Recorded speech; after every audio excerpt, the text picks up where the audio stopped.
Carta aos Efésios. E eu quero aprender juntamente com você, com outros pastores que estarão pregando aqui também, entre outros pregadores da nossa casa também estarão ministrando a palavra. Nós vamos caminhar bem devagar, sem correr, porque a gente não está com pressa, a gente quer aprender. Você quer aprender? Amém? Esse é o intuito da nossa quarta-feira. Bom, por isso que chama quarta na palavra. Então abra sua Bíblia aí comigo, na Epístola aos Efésios, no capítulo 1.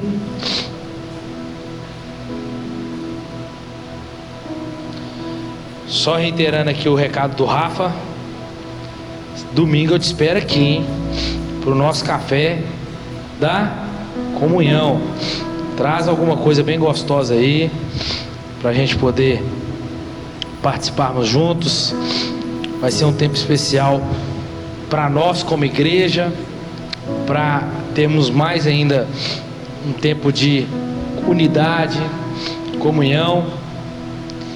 E uma frase que hoje na reunião estava com o pastor Valdir na nossa regional, que o nosso pastor disse, foi muito interessante. Eu fiquei gravado essa frase na minha cabeça: Deus é quem une, mas quem preserva a unidade é a igreja. Amém? Então Deus une, mas quem vai preservar a unidade sou eu e você. Amém? Então é importante que você esteja conosco aqui, tomando café juntos. Quem encontrou? Olha lá. Paulo, apóstolo de Cristo Jesus, por vontade de Deus, aos santos que vivem em Éfeso e fiéis em Cristo Jesus, graças a vós outros, e paz da parte de Deus nosso Pai e do Senhor Jesus Cristo. Valeu. Bendito Deus e Pai de nosso Senhor Jesus Cristo, que nos tem abençoado com toda sorte de bênção espiritual nas regiões celestiais em Cristo, assim como nos escolheu nele antes da fundação do mundo, para o quê? Para sermos santos e irrepreensíveis perante ele, e em amor nos predestinou para ele, para a adoção de filhos por meio de Jesus Cristo, segundo o beneplácito da sua vontade, para o quê? Para o louvor da glória de sua graça, que ele nos concedeu gratuitamente no amado. Nós vamos parar só até aí hoje, no versículo 6. Encontramos sobre a carta de Efésios, a princípio, no livro de Atos, onde registra as 3 viagens missionárias de Paulo, que é o autor dessa carta. Paulo vai ministrar em Éfeso por volta do ano 53, mas não ficou na cidade, em Atos 19, Atos 18. 2 anos depois que ele pregou lá, enquanto ele realizava a sua 3ª viagem missionária, Paulo agora ele vai permanecer lá em Éfeso por 2 anos e providenciou para que toda aquela circunvizinhança viesse ser evangelizada. Atos 19. Durante esses anos, Paulo fundou a igreja, e essa igreja foi fundada de forma forte na cidade, aonde tinha como forte também um templo à deusa Diana, que a gente trabalha muito nos filmes da mitologia grega, que é nós dizemos, né, que poderia ser aquela, eu esqueci o nome, não, do filme lá, que tem a ver com a Mulher Maravilha, lembra lá? Ela é baseada naquela deusa lá, uma deusa que era forte a doutrina dela e o ensino ali naquele tempo. Paulo sofre muito ali naquela época. Quase 10 anos depois, Paulo vai escrever, 10 anos depois da fundação da igreja, Paulo escreve aos seus amigos queridos em Éfeso. Éfeso que é a mesma igreja que o apóstolo João, o discípulo amado de Jesus, vai escrever o Apocalipse, da onde? Na ilha de Patmos. E ele envia as 7 cartas às igrejas da Ásia. Uma delas é qual? Éfeso. Então, para vocês verem como que essa igreja era uma igreja que nasceu forte. Então, Éfeso é uma das cartas, chamado Cartas da Prisão, que vem acompanhada com Filipenses, Filemon e Colossenses. Então Paulo escreve direto da onde? Paulo está preso. No capítulo 3, Paulo começa assim: por esta causa eu, Paulo, sou prisioneiro de Cristo por amor de vós.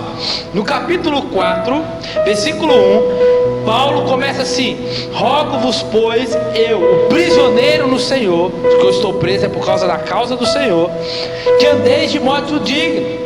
Capítulo 6, versículo 20, Paulo novamente ele vai dizer: pelo qual eu sou embaixador em cadeias, para que em Cristo eu seja ousado para falar, então me incumpre fazê-lo. Então, de fato, nós estamos vendo Paulo preso, escrevendo a carta de Éfeso, e deseja então compartilhar com esses cristãos as grandes verdades que o Senhor lhe havia ensinado acerca de Cristo e acerca também da igreja. O contexto histórico aqui, vemos essas cartas juntas: Colossenses, Filemon, Filipenses e Efésios. Nós vemos que aquele escravo do livro de Filemon, chamado Onésimo, que fugiu do seu senhor Filemon, que sabe aonde ele vivia? Ele vivia na cidade de Colossos. Enquanto ele estava em Roma, Paulo, Onésimo encontra com ele, e na pregação de Paulo, Onésimo então ele se converte ao Evangelho. Tíquico, que é um dos pastores da igreja lá em Colossos, quando você vai ler a carta aos Colossenses, que talvez se reunia também na casa de Filemon, também estava em Roma para discutir problemas com Paulo acerca da igreja. Assim o apóstolo então Paulo aproveita a presença de Tíquico e de Onésimo e enviou 3 cartas aos seus amigos. E essas 3 cartas é a carta aos Efésios, a Filemon e a Colossenses. A carta de Filemon diz: Filemon, receba novamente, receba Onésimo, porque ele está voltando, só que agora ele volta convertido ao Evangelho. E ele, nessa carta ele enviou Onésimo de volta para a casa do seu senhor. Assim a carta foi escrita, apesar de Paulo estar sendo julgado, ou esperando um julgamento, ele demonstrou ainda a sua preocupação com as igrejas a qual ele fundou. Eu não posso ir, eu não consigo chegar lá, mas as cartas estão chegando, e eu estou enviando para vocês, para mostrar para vocês o que Cristo quer sobre a igreja. Então Paulo ele tinha essa obrigação de lhes ensinar a palavra de Deus e edificá-los na fé. E quem que lia essas cartas? Era os seus filhos na fé. Lá em Filipenses nós temos Epafrodito. Na carta na cidade de Creta, lá na igreja de Tessalônica, nós temos Timóteo. E aí nós vamos ver Paulo enviando a carta para poder ensinar a igreja, edificar a igreja. Então o papel da carta aos Efésios aqui, a princípio, aos nossos corações hoje, nos dias de hoje, é a mesma, não mudou. Qual é? Edificar a igreja e fazer com que essa igreja, na edificação, ela glorifique o quê? A Cristo.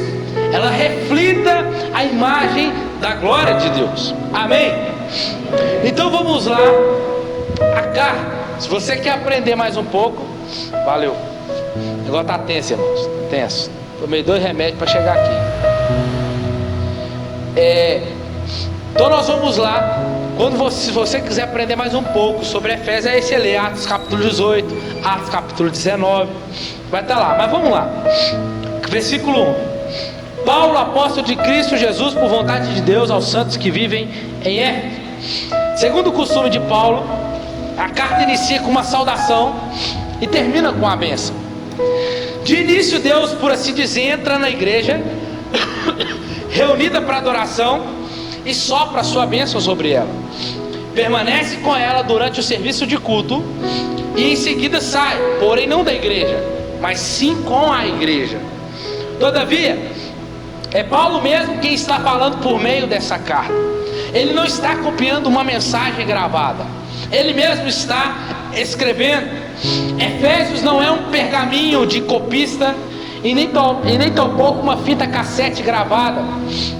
Aqui está Paulo derramando o seu coração em louvor e ações de graças pela vida da igreja. E o que ele escreve é de fato produto da sua própria meditação e reflexão na pessoa de Jesus. Paulo, ele diz, Paulo, chamado não por homens, mas chamado segundo a vontade de Deus. Ele está dizendo, o que eu sou, eu não alcancei por méritos. O que eu sou não foi conquistado em um seminário teológico. O que eu sou vem totalmente segundo a vontade de Deus. Não alcancei pelos meus méritos ou pelo meu intelecto. Eu fui preparado, qualificado mediante a ação soberana de Deus. Amém? Então, primeira coisa aqui, o que nos faz ser quem nós somos em Deus como igreja, não é em si a nossa vocação, ministério, que a gente faz algo na igreja, mas o que faz nós sermos algo em Deus é a vocação que Ele nos tem, o chamado que Ele nos deu. O chamado para quê? Para ser servo, prisioneiro dEle. Amém? Então é segundo a vontade dEle. Então Paulo dirige não a qualquer um.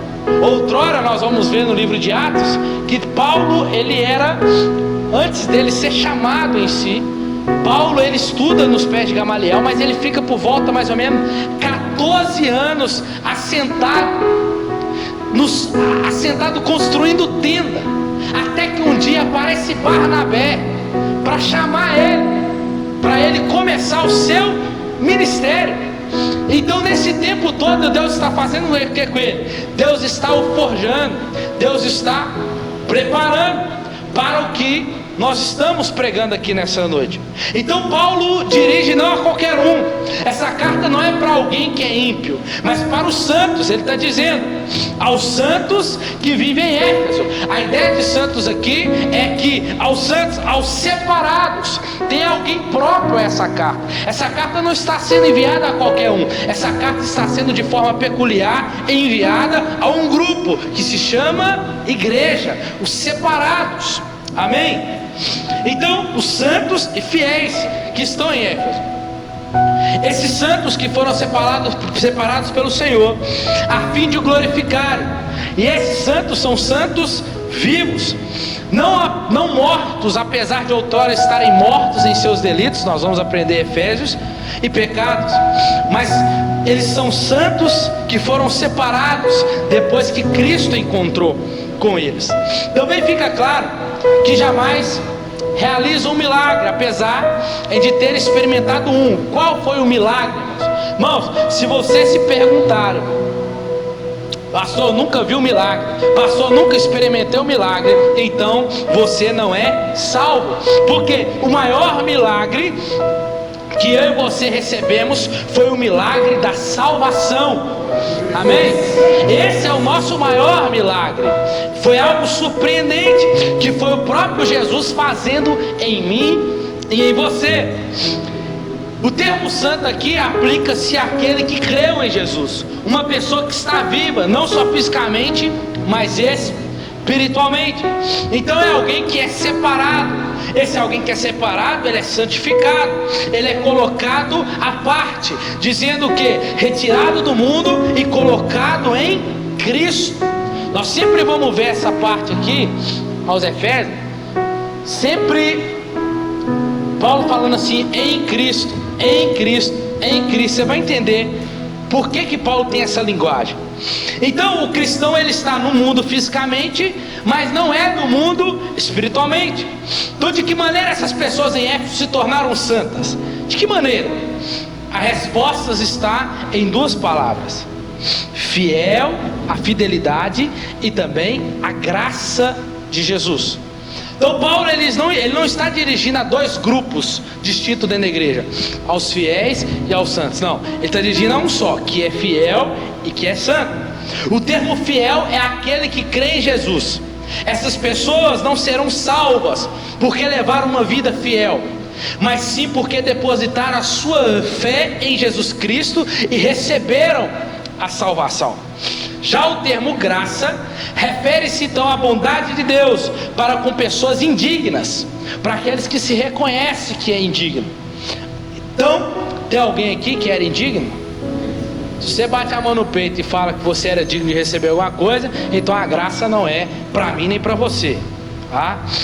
A graça e a fé aparecem juntas e devem atuar juntas e na salvação. Pois a única forma de experimentar a graça e a salvação é por meio da fé. Paulo vai dizer que a fé não vem de vós, ela é dom de Deus.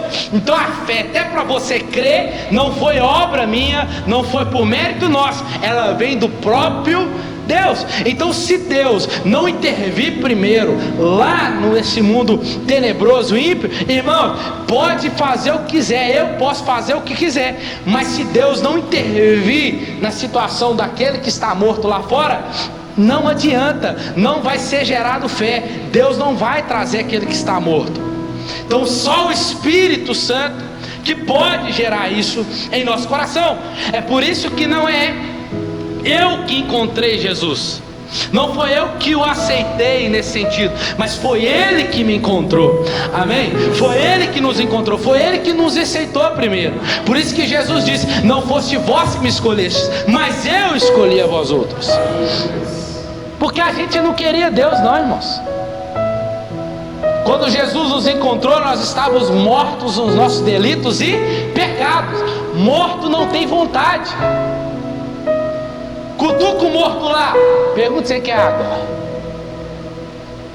dá um beliscão nele para ver. Não tem vontade. Então quem traz vida? Somente Ele. Então se Ele não intervir, irmãos, nem aqui nós estaremos. Mas se você está aqui hoje é porque Ele te encontrou, te escolheu, amém? Então resumindo, esse povo se tornou santo por causa da união com Cristo. Olha aí, isso é chamado dentro da teologia de união hipostática. Dentro da teologia é a união com Cristo. Nessa união com Cristo descreve a situação espiritual do cristão agora. Porque nós estamos em Cristo, nós somos santos. Porque nós estamos em Cristo, nós podemos nos tornar fiel por causa da fidelidade de Cristo.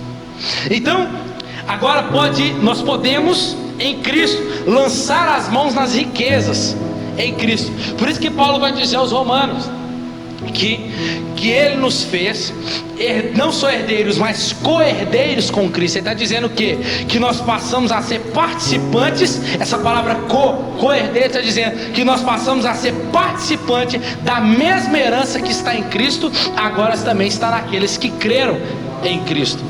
Então foi pela união com Cristo que estes se fizeram santos e fiéis, porque é pela comunhão com Ele, em Cristo, com Cristo, que nós recebemos toda a bênção espiritual que está no versículo 3, que nós vamos falar aqui também.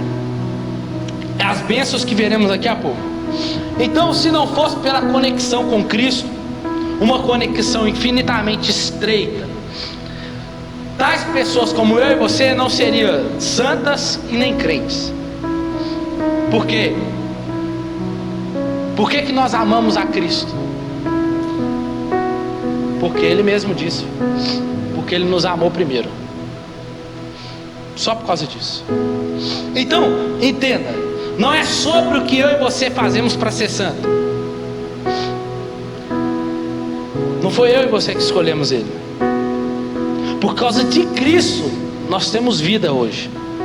Se não fosse Cristo, estávamos passos largos para o inferno. Cristo não manda ninguém assim no sentido literal para o inferno, como diz muitas pessoas aí. Mas é nós que muitos de nós estávamos a caminhos largos para lá por causa do nosso pecado. Mas aí ele diz que ele morreu por amor de muitos. E talvez um desses muitos está aqui nessa noite. Então o que nos faz santo não é em si a vestimenta, o que nos faz fiéis não é quantos cultos viemos na semana ou no mês, mas é Jesus, irmãos, que nos faz fiéis, que nos faz ser santo. Por isso que ele disse para os discípulos: santifica-nos na verdade, pois a tua palavra é verdade. O papel do Espírito Santo é esse, ele é Espírito Santo. Então, por que ele é Espírito Santo? Porque ele é aquele que, por meio da palavra, é o que nos santifica todos os dias.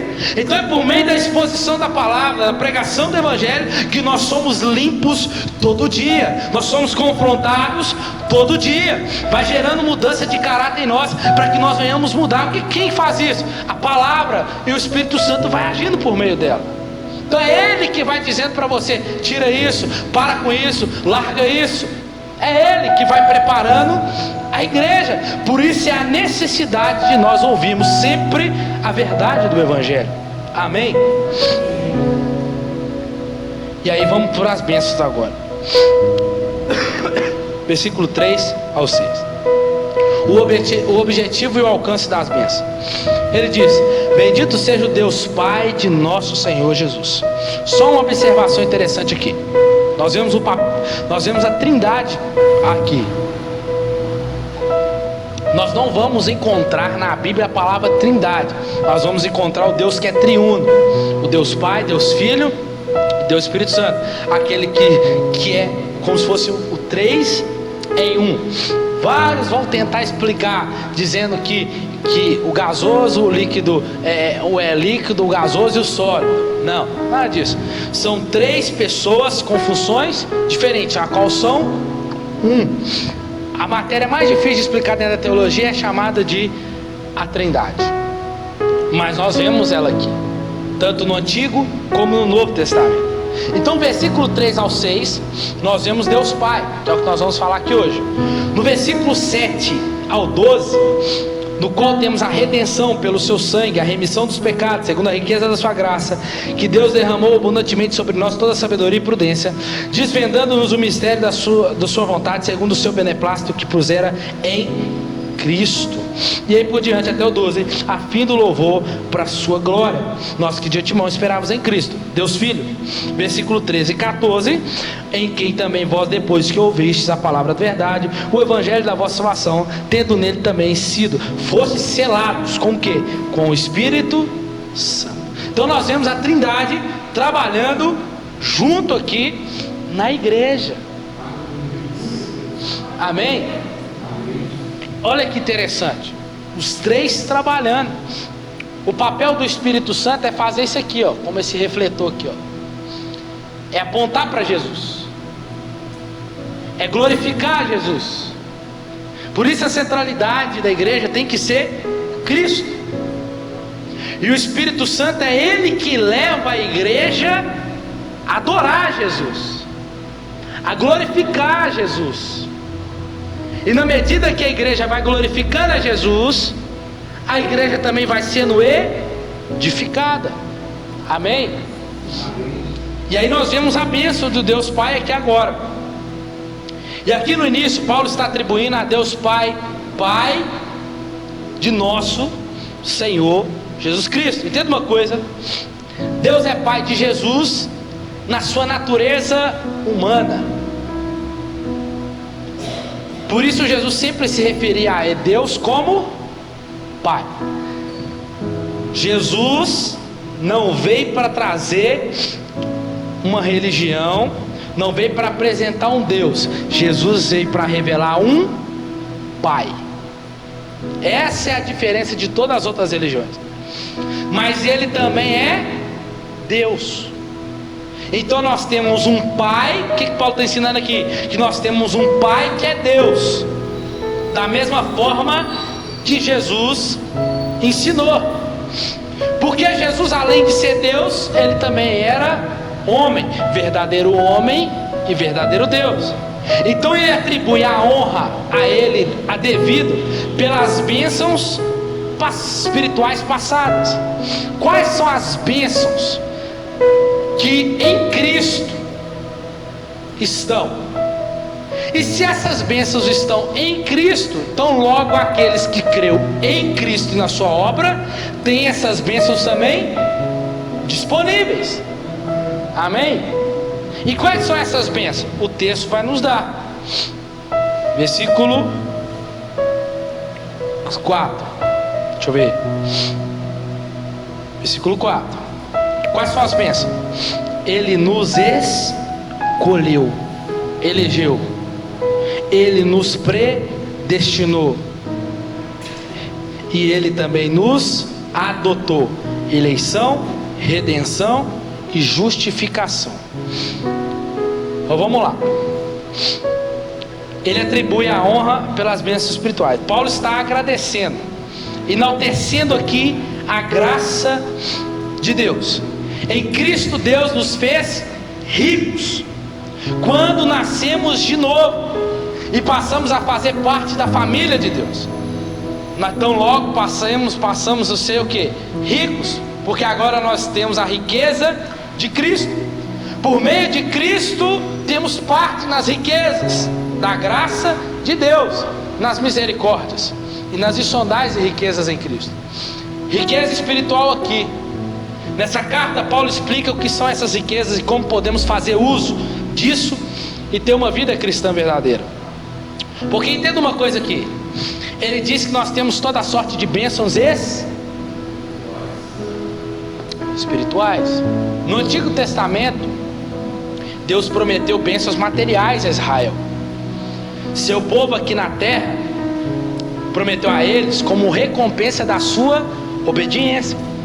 E hoje Deus promete suprir todas as nossas necessidades, segundo a riqueza da sua glória, há de suprir na pessoa de Cristo.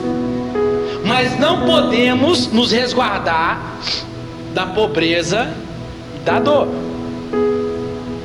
O Pai de todas as bênçãos do Espírito, tudo que precisamos para ter uma vida cristã bem sucedida e gratificante, Paulo coloca aqui o que?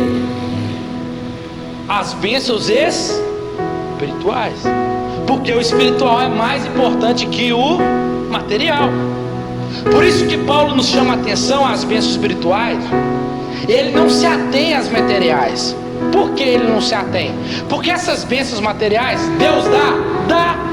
Deus concede. Mas Paulo não quis se ater isso para a igreja ali. Paulo quis se ater porque essas coisas são passageiras, vão embora. Traça, ferrugem, ladrão leva, é tudo embora. Não tem valor nenhum para a eternidade. Por isso que Paulo não quis se ater a isso. A falta de conhecimento ou dependência da provisão do Espírito Santo corresponde muitas das vezes a uma pobreza espiritual nossa. Por isso que Efésios, Paulo compara a igreja de Cristo com um exemplo e explica a riqueza que Cristo tem em sua igreja, irmãos. Por isso que a igreja não tem que ficar se embelezando. Em que sentido? Quer embelezar o altar, quer embelezar ela em si, em que sentido? Mudar as mensagens, pôr louvores assim assado, aonde o culto é para o homem. Isso é embelezar a igreja. Mas a beleza da igreja é Cristo. É o que Paulo está nos ensinando aqui. Então, as bênçãos que estão em Cristo, fora dele, não podem fazer nada. E não receberemos nada. Nada somos. Ou seja, espiritualmente, fora dele, também somos nada. Então em Cristo nós somos abençoados nos céus. Olha aí, bendito seja o Deus Pai de nosso Senhor Jesus Cristo, que nos tem abençoado com toda sorte de bênção espiritual nas regiões celestiais em Cristo. Nós somos abençoados por causa de Cristo, não é por aquilo que a gente faz, é por causa de Cristo, por causa da fidelidade de Cristo, irmãos. É por isso que fora dele não tem como a gente viver. Sem mim nada podeis fazer. Então em Cristo nós somos abençoados nos céus. Mas com quais bênçãos? Vamos lá, que fazem parte da riqueza espiritual. Ele nos escolheu, nos elegeu. Essa é a doutrina maravilhosa chamada a doutrina da eleição. Obrigado.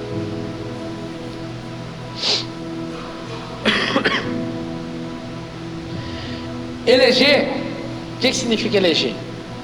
Significa tomar ou escolher algo para si mesmo. Embora na mesma passagem aqui não indique de forma definida a massa de objetos ou indivíduos dentre os quais o Pai elegeu, não obstante e essa imensidão, esse grupo aqui que ele está dizendo que foi eleito, ele foi eleito para o quê? Ele foi eleito para ser.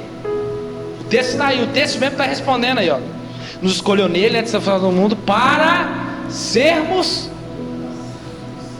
santos. Santos e irrepreensíveis.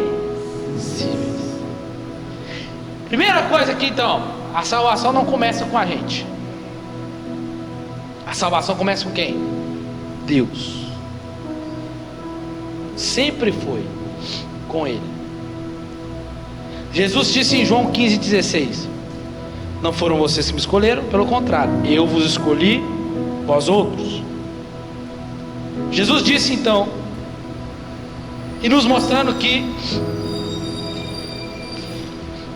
abandonado aos próprios recursos, o pecador não procura Deus. E Paulo está em Romanos para nós, Romanos 3, como está escrito: não há um justo sequer, nenhum sequer, não há quem entenda e não há quem busque a Deus. A gente não queria Deus, até hoje a gente briga para querer Deus, por causa da nossa natureza pecaminosa. Mas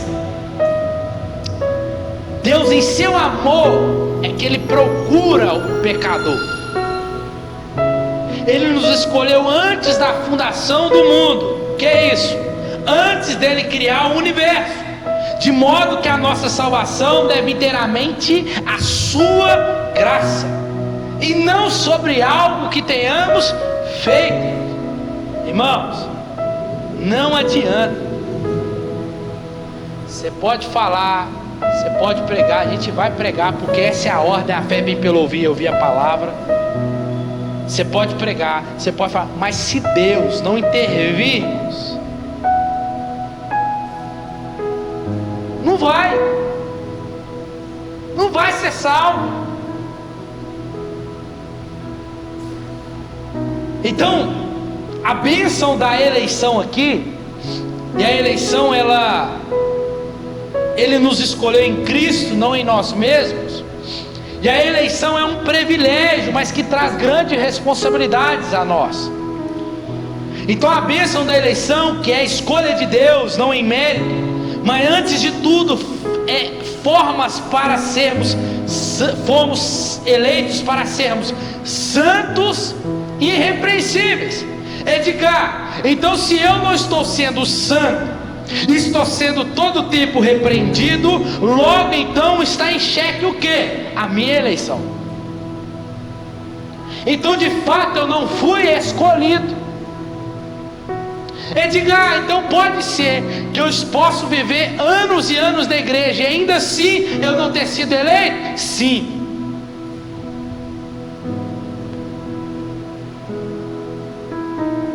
Porque Ele nos escolheu para que vais e des fruto. Isso é sério. Estou falando de uma coisa séria. E é uma doutrina que está na Bíblia. Então, se você não tem sido isso, está colocando em xeque a nossa eleição. Edgar, tem como eu olhar para ele e falar assim, ele é eleito? Não, eu não posso fazer isso. Eu posso saber sobre mim.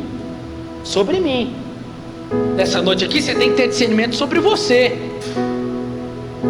Sobre acerca da sua eleição. Como é que está a sua vida? Se de fato mesmo Deus não te escolheu. Porque 1 João 2,19 fala, porque aqueles que saíram do nosso meio, porque nunca foram dos nossos. É sério. Então reveja.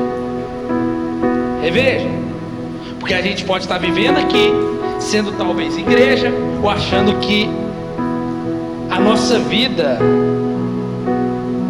isso coloca em dúvida se você foi ou não. Jesus deu alguns detalhes, que pelo fruto conhecereis a árvore.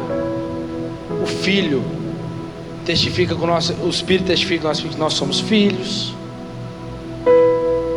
Porque o salvo não é aquele que nunca peca. Ele até peca, mas ele está em todo momento vivendo em arrependimento. Eu tenho certeza da minha salvação. Eu fui salvo, eu sou salvo. Amém? Mas eu não sou salvo no meu mérito. Por isso que eu tenho certeza disso. Porque eu fui salvo em quem? Cristo.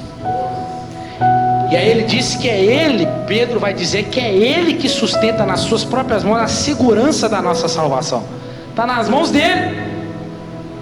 Porque se fosse na nossa, a gente fica brincando todo dia com Deus. O Edinho mandou uma chargezinha esses dias lá no Instagram. Um rapazinho do outro lado do ônibus sentado assim, hoje eu perdi a salvação as 3 vezes. E o outro lado lá falou assim, obrigado Senhor, porque não é sobre mim, mas é sobre o que o Senhor fez, eu estou seguro em Ti.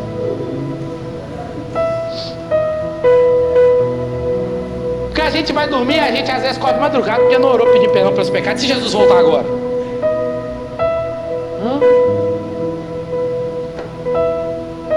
você está entendendo?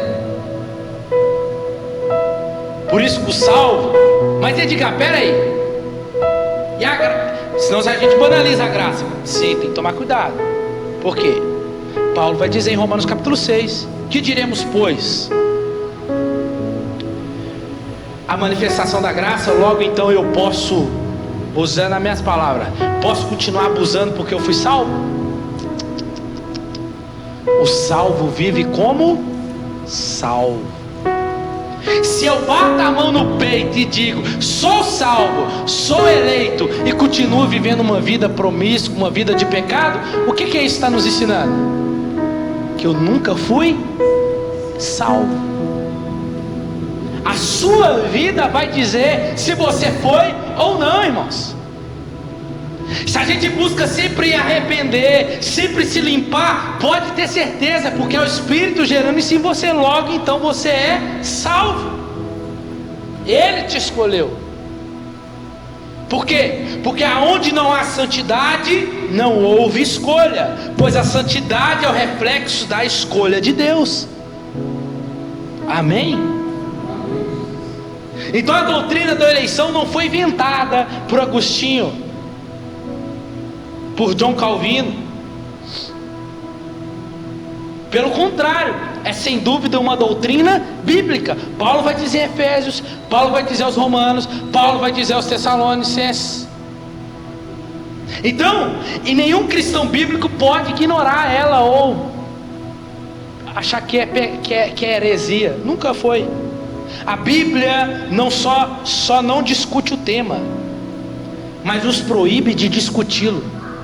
Porque Ele, Deus, diz Paulo em Romanos capítulo 9, eu tenho misericórdia de quem quero e endureço a quem eu quero.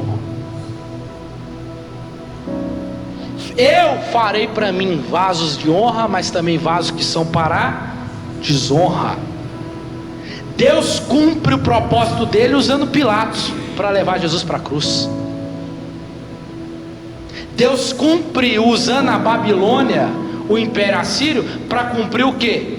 O seu propósito. Então o que nós vemos aqui? Um Deus que faz o que Ele quer. Então Ele escolhe quem Ele quer, porque se fosse baseado naquilo que nós fazemos, irmãos, a gente ia começar a servir a Deus por aquilo que a gente faz. A gente ia querer barganhar com Deus toda hora, a todo momento. Nota, Deus, tá vendo lá o Luciano Huck tinha que ser salvo, né? Olha as obras boas que ele faz. É por isso que Deus não deixou na nossa mão, irmãos. Porque ao mesmo tempo que a gente vai conquistar ela, a gente está perdendo ela aqui do outra mão. Então a salvação não está nas nossas mãos, amém? Eu quero, para você entender que o Evangelho ele fica mais leve nos nossos ombros. Entender que é possível descansar naquele que é o nosso sábado, Jesus. Ele é o nosso descanso. Então descansa na escolha dele. Nós somos escolhidos por meio do Pai, na pessoa de Jesus, na obra de Jesus. Amém. Então Romanos 9:18, Paulo diz assim: por que Deus se queixa ainda? Pois quem pode resistir à sua vontade? Mas quem és tu, ó homem, para argumentares com Deus? Por acaso a coisa formada dirá o que formou, porque me fizestes assim? Então no que se refere a Deus Pai, fomos salvos quando Ele nos escolheu em Cristo na eternidade passada. No que se refere a Jesus, fomos salvos quando Ele morreu na cruz. E no que se refere ao Espírito Santo, fomos salvos quando cedemos à sua persuasão. O que é isso? O chamado irresistível dele. Ele nos chamando lá de fora, quando nós ouvimos, Ele nos atraindo pelo lado de dentro, nos trazendo para Ele. Então o que teve início na eternidade passada, cumpre-se no presente e se estende para sempre. Edgar, então qual que é a maneira que Deus usa para chamar os eleitos? A maneira que Deus usa para chamar os eleitos é por meio da pregação da palavra. Por isso que nós temos que pregar a palavra. Pois se Deus não chama ninguém, ninguém vem, irmãos. Se hoje você consegue ouvir a voz do seu sumo pastor, é porque um dia ele te chamou e você veio. Você achou que foi algum BO que aconteceu com você, por isso você veio. Mas até aquele BO todo lá foi Deus te colocando para você vir até Ele, para você ouvir Ele. Então você não veio sozinho. Por isso eu sei que Ele vai chamar. Deus tem seus eleitos espalhados, irmãos. E como que eu sei que Ele vai chamar? Pregando o Evangelho. Eu tenho que pregar, eu tenho que falar dele. Ai de mim, como diz Paulo, ai de mim se eu não pregar o Evangelho. Eu sei quem é? Não, o meu papel é pregar. E o dele é o que? Trazer, atrair. Amém? Então por isso que Ele vai chamar, por isso que eu prego. Agora, seja para consolar, confortar, confrontar, tanto faz. A inquietação que isso deve gerar na nossa vida, qual que é a inquietação disso aqui que tem que gerar na nossa vida? É se de fato eu fui eleito. Porque se eu fui, de fato eu fui alcançado pelo quê? Pela riqueza que está em Cristo Jesus. E agora Ele não só nos escolheu, nós não recebemos a bênção da escolha dele, mas nós também, Ele nos adotou, ou predestinou. Em amor, Ele diz, nos predestinou para Ele. Opa! Ele nos escolheu nele, mas nos predestinou para Ele. Para a adoção de filhos. O que é isso? O que é predestinar? Destino para o qual Deus dá às pessoas que Ele escolheu. Escolha é separação. Deus escolheu. Eu escolhi Israel. Israel é meu. Do meio daquela tanta de nação, eu escolhi Israel. É minha nação. A igreja, Ele escolheu, Ele separou. Então escolha, separação e predestinação é encaminhamento dessas pessoas, um destino, um propósito para elas. Então nós fomos escolhidos e predestinados para Ele, para sermos o que? Dele, irmãos. Nós fomos predestinados para nele e para Ele. O que é isso que Ele está dizendo? Deus está dizendo que agora nós passamos a ser prioridade dEle, propriedade dEle, para sermos filhos, para participar da família dEle. Então se Cristo não nos chamar, logo então nós somos filhos do quê? Do diabo. Então predestinar é o que Deus faz pelo salvo. E em nenhum lugar da Bíblia nos ensina que certas pessoas são predestinadas ao inferno, nenhuma. Pois esse termo se refere somente apenas aos filhos de Deus. Predestinação refere somente aos filhos de Deus. Tem alguém aqui? Eu fui predestinado para ser filho de Deus, porque eu criei um dia. Então a adoção de filhos, e essa adoção é por meio de Jesus, e é pela obra de Cristo que essa adoção se torna uma realidade. E é pelos méritos da expiação, que é isso? Da substituição. Cristo indo no nosso lugar, que os eleitos recebem um novo status, como também transformados para o espírito de filiação, passaram a ser filhos. Assim eles transformaram em filhos de Deus, para agora o que? Esses filhos têm que fazer o que? Glorificar o Pai. Essa adoção tem sentido duplo, presente e futuro.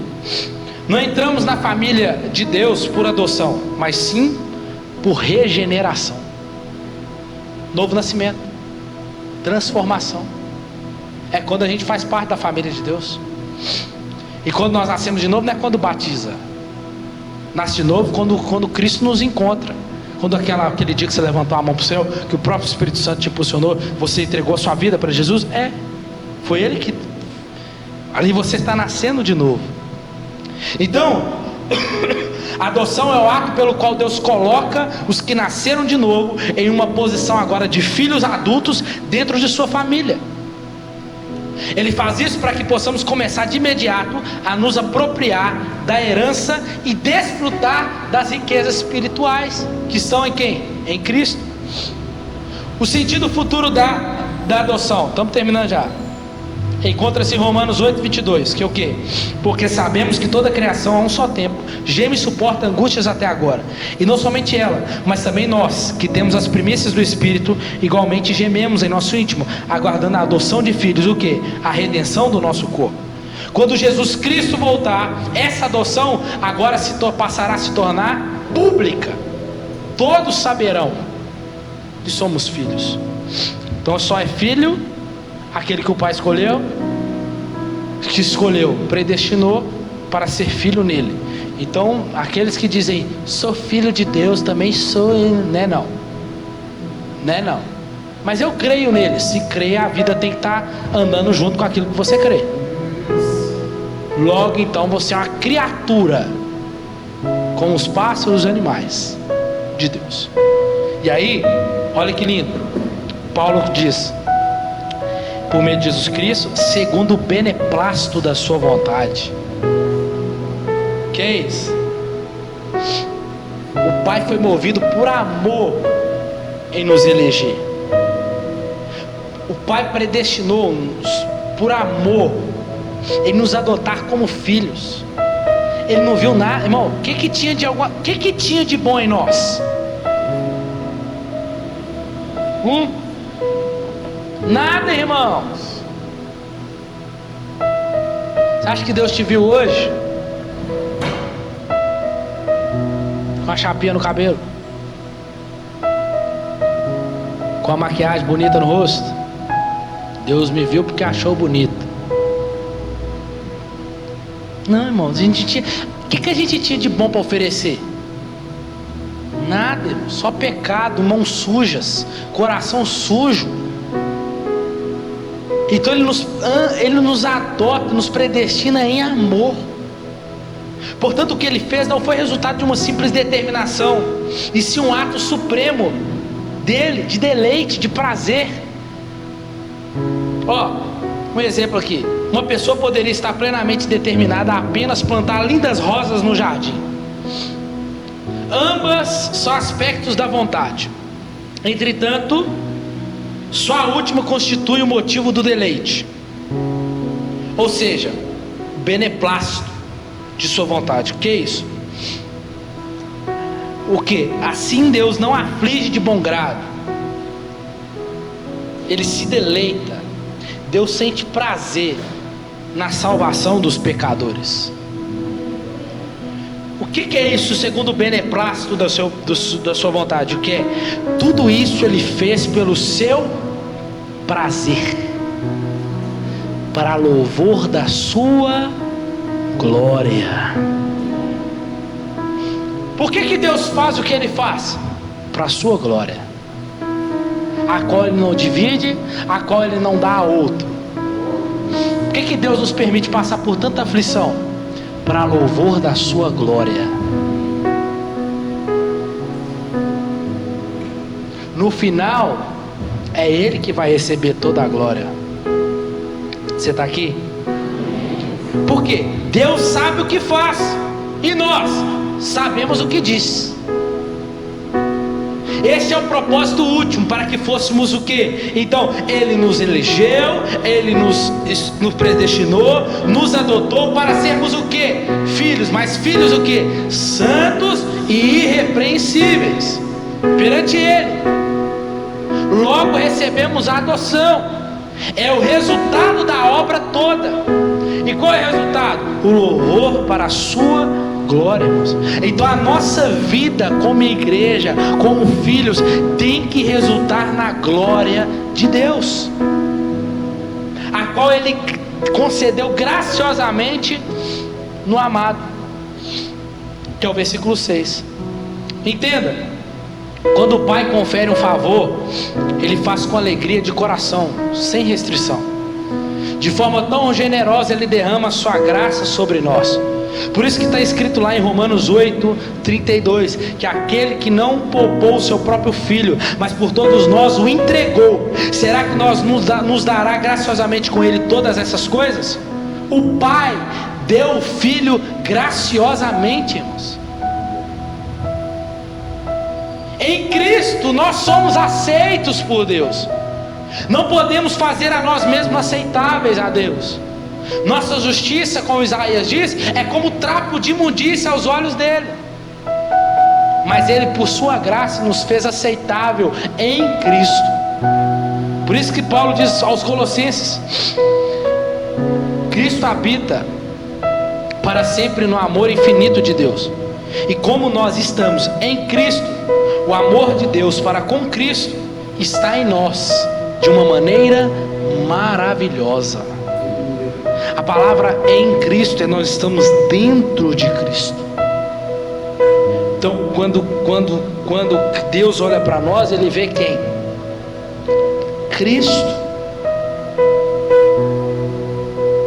Então olha para você ver, quando o filho pródigo chegou em casa com as vestes rasgadas e sujas da lama, do chiqueiro, seu pai fez o quê? O abraçou, o beijou e lhe deu a roupa. Ele se tornou o quê? Aceitável ao Pai. É como se alguém tomasse um leproso e o transformasse num jovem radiante. Então o que é isso? O que estou tentando falar aqui? É que a igreja é constituída de um povo eleito, escolhido por Deus, a qual Deus fez o quê? Colocou novas vestes. O que mais? Abraçou. E agora nos faz andar em novidade de vida.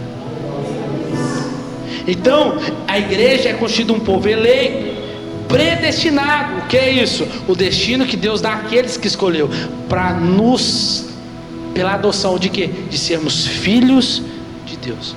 E tudo isso é aceitado como? Nos aceitando como? Na pessoa e obra de Cristo, para sermos o quê? Santos e irrepreensíveis. O que é irrepreensível? Aquele que não precisa nem repreendê-lo. Para o quê? Louvor da sua glória.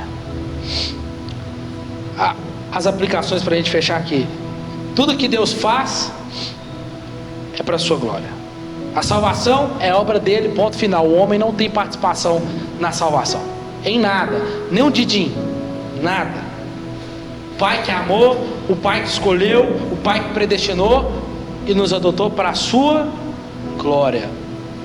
Se ninguém concorda com a sua salvação, fala assim, reclama com ele, o problema é seu. Foi ele que me escolheu. E pronto, acabou. Então por isso que a gente tem que parar de olhar muito para nós. Que sentido? Ai, eu não fiz isso, eu não estou fazendo aquilo. Não. Tudo que você fizer para Deus, não faça por obrigação para você querer algo dele, ou para você ser salvo. Faça porque é um prazer, um deleite. Eu oro porque não é obrigado, eu oro porque eu sinto prazer em falar com ele. Eu jejuo não é porque é obrigado, eu jejuo porque eu tenho prazer nele. Eu venho para um culto como esse de quarta, não é porque eu sou obrigado a vir, o pastor vai brigar, não. Eu venho para um culto como esse de quarta porque eu sinto um deleite, um prazer de estar na presença dele e ouvir a palavra dele para o glorificá-lo. Esse é o intuito da vida cristã. A nossa vida cristã tem que ser um deleite. Então, se você faz parte desse, que Deus nos chamou, viva de forma santa e irrepreensível, pois essa é a nossa vocação. Terceiro, a doutrina da eleição é o que tem que gerar gratidão ao Senhor, e lembrar que nós fomos escolhidos, irmão, sem mérito algum. Isso é maravilhoso, isso deve trazer leveza, isso deve servir de gratidão ao nosso coração todos os dias. Obrigado, Jesus, porque o Senhor me escolheu. Obrigado porque o Senhor me tirou do lamaçal de pecado. O Senhor me tirou da fila que estava indo para o inferno. Obrigado, Senhor, me trouxe para a sua luz. Porque se eu estiver lá no inferno, irmãos, lá ainda gritarem que o Senhor é justo, se ainda lá no inferno as pessoas gritarem, nossa, foi um desses que estiver gritando, o Senhor é justo. Por quê? Porque lá é que meus pecados mereciam estar. Mas se eu estiver na sua presença, direi que foi somente a graça que me alcançou. Então nunca diga que essa doutrina da eleição é antibíblica, porque está na Bíblia. Se cremos nessa doutrina, teremos atrás de nós uma nuvem de testemunhas. Quem? Jesus, os apóstolos, os mártires, os santos, os reformadores, os avivalistas, os missionários. Se crermos nessa doutrina, estaremos acompanhados por Jesus, Pedro, João, Paulo, Agostinho, Crisóstomo, Lutero, Calvino, Zwingli, John Knox, John Owen, Thomas Gold, Jonathan Edwards, George Whitefield, Charles Spurgeon, John Brodus, Martin Lloyd Jones, John Stott e tantos outros. Se cremos nessa doutrina, teremos atrás de nós os grandes credos e confissões das igrejas reformadas. E a última aplicação: ame seus irmãos, porque isso não deve gerar em nós uma soberba, mas deve nos fazer ainda mais, nos diminuir. Amar nossos irmãos de forma nivelada, porque o que traz o nível é o amor de Deus. Amém, irmãos? Glória a Deus. Fica de pé no seu lugar.